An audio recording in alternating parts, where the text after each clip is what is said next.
خدا باپ کے زندہ و جلال کلام میں سے زندگی بھرا کلام، رسولوں کے اعمال، اس کا 21 باب 1 سے 40 آیت مبارکہ تک۔ اور جب ہم ان سے بمشکل جدا ہو کر جہاز پر روانہ ہوئے تو ایسا ہوا کہ سیدھی راہ سے کوس میں آئے اور دوسرے دن روداس میں اور وہاں سے پترا میں، پھر ایک جہاز سیدھا فنکے کو جاتے ہوئے ملا اور اس میں سوار ہو کر روانہ ہوئے۔ جب کپرس نظر آیا تو اسے بائیں ہاتھ چھوڑ کر سوریا کو چلے اور سور میں اترے، کیونکہ وہاں جہاز کا مال اتارنا تھا۔ جب شاگردوں کو تلاش کر لیا تو ہم 7 روز وہاں رہے۔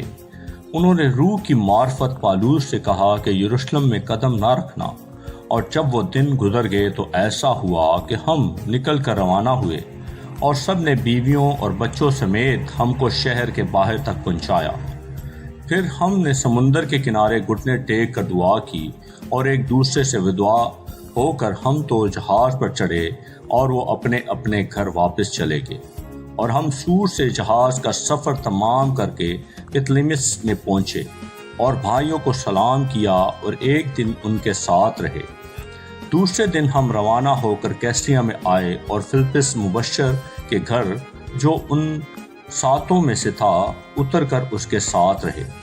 اس کی 4 کنواری بیٹیاں تھیں جو نبوت کرتی تھیں، اور جب ہم وہاں بہت روز رہے تو اگبس نام ایک نبی یہودیہ سے آیا۔ اس نے ہمارے پاس آ کر پالوس کا کمر بند دیا اور اپنے ہاتھ پاؤں باندھ کر کہا، روح القدس یوں فرماتا ہے کہ جس شخص کا یہ کمر بند ہے، اس کو یہودی یروشلم میں اسی طرح باندھیں گے اور غیر قوموں کے ہاتھ میں حوالہ کریں گے۔ جب یہ سنا تو ہم نے اور وہاں کے لوگوں نے اس کی منت کی کہ یروشلم کو نہ جائے، مگر پالوس نے جواب دیا کہ تم کیا کرتے ہو؟ کیوں رو رو کر میرا دل توڑتے ہو؟ میں تو یروشلم میں خداوند یسوع کے نام پر نہ صرف باندھے جانے کو بلکہ مرنے کو بھی تیار ہوں۔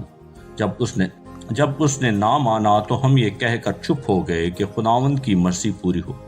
ان دنوں کے بعد ہم اپنے سفر کا اسباب تیار کر کے یروشلم کو گئے، اور کیسریا سے بھی بعض شاگرد ہمارے ساتھ چلے، اور ایک قدیم شاگرد معصون کپری کو ساتھ لے آئے تاکہ ہم اس کے ہاں مہمان ہوں۔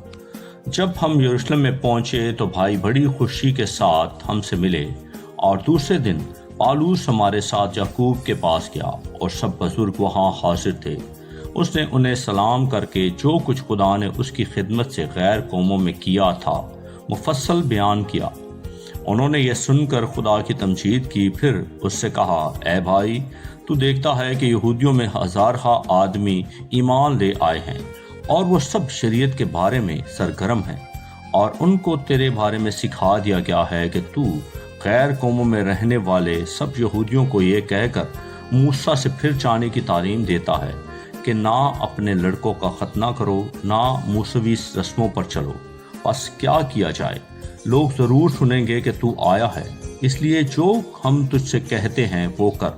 ہمارے ہاں 4 آدمی ایسے ہیں جنہوں نے منت مانی ہے، انہیں لے کر اپنے آپ کو ان کے ساتھ پاک کر اور ان کی طرف سے کچھ خرچہ کر، تاکہ وہ سر منڈوائیں تو سب جان لیں گے کہ جو باتیں انہوں نے تیرے بارے میں سکھائی گئی ہیں ان کی کچھ اصل نہیں، بلکہ تو خود بھی شریعت پر عمل کر کے درستگی سے چلتا ہے۔ مگر غیر قوموں میں سے جو ایمان لائے، ان کی بابت ہم نے یہ فیصلہ کر کے لکھا تھا کہ وہ صرف بتوں کی قربانی کے گوشت سے اور لہو اور گلا گھونٹے ہوئے جانوروں اور حرام کاری سے اپنے آپ کو بچائے رکھے۔ اس پر پالوس ان آدمیوں کو لے کر اور دوسرے دن اپنے آپ کو ان کے ساتھ پاک کر کے ہیکل میں داخل ہوا اور خبر دی کہ جب تک ہم میں سے ہر ایک کی نظر نہ چڑھائی جائے تقدس کے دن پورے کریں گے۔ جب وہ 7 دن پورے ہونے کو تھے تو آسیا کے یہودیوں نے اسے ہیکل میں دیکھ کر سب لوگوں میں ہلچل مچائی اور یوں چلا کر اس کو پکڑ لیا کہ اے اسرائیلیو، مدد کرو، یہ وہی آدمی ہے جو ہر جگہ سب آدمیوں کو امت اور شریعت اور اس مقام کے خلاف تعلیم دیتا ہے، بلکہ اس نے یونانیوں کو بھی ہیکل میں لا کر اس پاک مقام کو ناپاک کیا ہے، کیونکہ انہوں نے اس سے پہلے ترفیمس افسی کو اس کے ساتھ شہر میں دیکھا تھا۔ اسی کی بابت انہوں نے خیال کیا کہ پالوس اسے ہیکل میں لے آیا ہے، اور تمام شہر میں ہلچل پڑ گئی اور لوگ دوڑ کر جمع ہوئے اور پالوس کو پکڑ کر ہیکل سے باہر گھسیٹ لے گئے اور فوراً دروازے بند کر لیے گئے۔ جب وہ اسے قتل کرنا چاہتے تھے تو اوپر پلٹن کے سردار کے پاس خبر پہنچی کہ تمام یروشلم میں کھلبلی پڑ گئی ہے۔ وہ اسی دم سپاہیوں اور صوبیداروں کو لے کر ان کے پاس نیچے دوڑا، اور وہ پلٹن کے سردار اور سپاہیوں کو دیکھ کر پالوس کی مار پیٹ سے باز آئے۔ اس پر پلٹن کے سردار نے نزدیک آ کر اسے گرفتار کیا اور 2 زنجیروں سے باندھنے کا حکم دے کر پوچھنے لگا، یہ کون ہے اور اس نے کیا کیا ہے؟ بھیڑ میں سے بعض کچھ چلائے اور بعض کچھ۔ بس جب ہلڑ کے سبب سے کچھ حقیقت دریافت نہ کر سکا تو حکم دیا کہ اسے قلعے میں لے جاؤ۔ جب سیڑھیوں پر پہنچا تو بھیڑ کی زبردستی کے سبب سے سپاہیوں کو اسے اٹھا کر لے جانا پڑا، کیونکہ لوگوں کی بھیڑ یہ چلاتی ہوئی اس کے پیچھے پڑی کہ اس کا کام تمام کر۔